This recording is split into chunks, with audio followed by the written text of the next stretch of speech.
노규식의 슬기로운 부모생활입니다. 자, 계속해서 여러분들의 질문을 같이 좀 살펴보고 대답을 해나가는 그런 시간을 좀 가져보도록 하겠습니다. 자, 요번 질문은요, 중학교 3학년 남자아이를 두신 부모님의 질문입니다.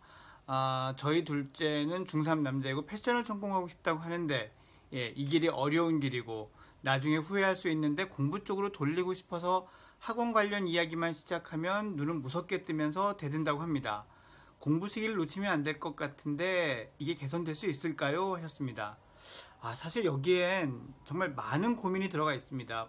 아이의 진로와 적성을 아이가 원하는 방향대로 해주어야 되느냐, 아니면 사회적으로 좀 더 안전하고 확률 높은 길로 해줘야 되느냐, 이런 고민부터 시작해서 이게 진짜 얘가 원하는 거냐, 아니면 공부가 싫어서 이거를 피해가려고 하는 것이냐, 이런 그 질문까지 여러 가지 것들, 그 외에도 여러 가지 것들이 이 안에 담겨 있을 수 있는데요. 제가 경험적으로 봤을 때 먼저 말씀드리고 싶은 거는, 이런 경우에 사실 많은 수는 공부가 싫어서 이런 쪽으로 온 경우가 많아요. 그래서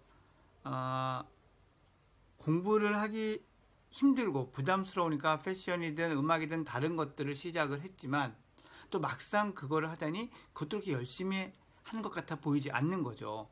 그래서 부모님들께 먼저 이런 고민 있을 때 말씀을 드리고 싶은 거는, 이 아이가 정말 이것을 좋아하는 모습이 있는지 아닌지를 먼저 살펴보라는 겁니다.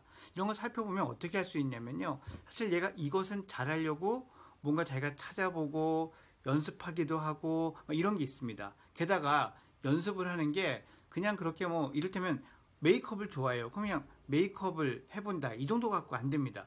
패션을 좋아한다고 해서 예쁜 옷 좋아하고 가서 예쁜 옷 보고 싶어하고 이 정도 갖고 안 되거든요. 그러면 저도 패션 디자이너가 어떤 길을 가는지, 어떤 사람들이 있는지, 그 사람들은 어떤 길을 거쳐왔는지 이런 것도 스스로가 조사를 하고, 또 그렇게 하기 위해서 자기가 지금 뭐가 부족하고 무엇이 강점인지도 알아보고, 또 강점이라고 해서 완성된 건 아니잖아요. 그러니까 그런 것들을 더 잘하기 위해서 아이가 시키지 않아도 정말 열심히 거기에 매달리고 연습하는 모습, 이런 것들이 필요합니다.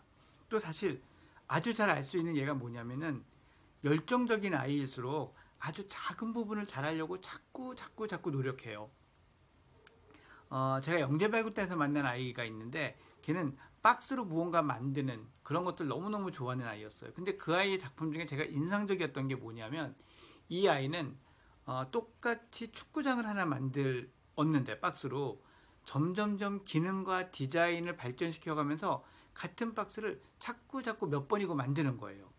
어떻게 생각하면 어른들 보기엔 다 똑같아요. 거기서 거기에요. 그런데 그 작은 차이를 위해서 자꾸 바꿔보고 한다면 이 아이는 분명히 열정이 있고, 그렇다면 뭔가 기대를 가져봐도 좋지 않을까라고 생각을 합니다. 근데 그렇다면은 좀 더 아이의 어떤 그 진로나 희망이 충족될 수 있는 그런 범위 내에서 공부도 필요하겠죠. 요즘 예체능이라고 해서 공부 하나도 안 하고 그런 것만 하는 건 아니니까요. 그래서 그런 것들을 좀 찾아보고 이야기할 수가 있을 겁니다.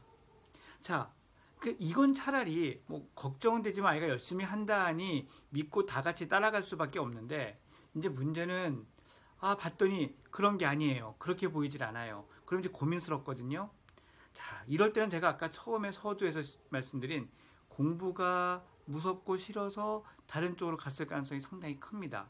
그래서 이때에는 아이한테 너가 공부하면서 힘든 게 뭐였는지, 다시 공부를 한다고 하면은 힘든 게 어떤 건지에 대한 이야기를 해볼 필요가 있습니다. 지금 이런 경우에 패션이면 미술을 해야 되고 미대를 가야 되는데, 그렇게 하기 위해서는 분명히 국어랑 사회 과목이나 이런 것들을 해야 될 거고, 과학이나 또 학교의 내신도 어느 정도는 관리를 해야 될 겁니다. 그러면 거기에 대한 생각들을 살펴보다 보면 이 아이가 무엇을 두려워하고 무엇을 피하는지를 좀 알 수 있습니다. 그러면 조금씩 그런 것에 대한 이야기를 끈기를 가지고 이제 대화를 나눠볼 필요가 있어요. 근데 이제 이럴 때 부모님하고 대화가 너무 엉클어진 경우가 있거든요. 이전까지 패션은 무슨 패션이냐, 공부해야지 이러면서 사이가 어긋났다든지, 그 전에 너무 공부하고 학원 보내는 문제 때문에 사이가 어긋났다든지 이럴 수가 있습니다. 자, 그렇다면은 이때는 다른 사람의 힘을 좀 빌리는 게 좋습니다. 중학교 3학년이면 또 그런 게 있거든요. 똑같은 얘기를 부모님이 하면 안 듣는데 삼촌이 하면 듣습니다.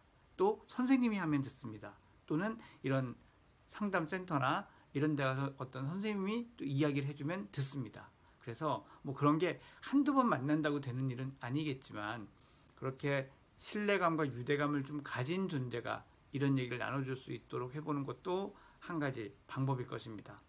자, 중학교 3학년이면 좀 더 지켜봐도 되지 않나요? 제 생각은요. 이 중학교 3학년 이때면 적기예요. 지금 중학교 3학년이 한 반쯤 지난 시기라고 할 수 있는데 이 시기면은 정말 정신없이 놀던 애들도 자기 미래에 대해서 고민을 좀 시작하는 때입니다. 따라서 이런 그 고민할 시기니 이제 이런 얘기를 해서 차근차근 어려운 점이 뭐였는지 문제점이 뭔지 자기가 원하는 방향으로 가고 싶으면 어떻게 가야 되는지 이런 것들을 이야기를 좀 나눠보시면 좋을 것 같습니다.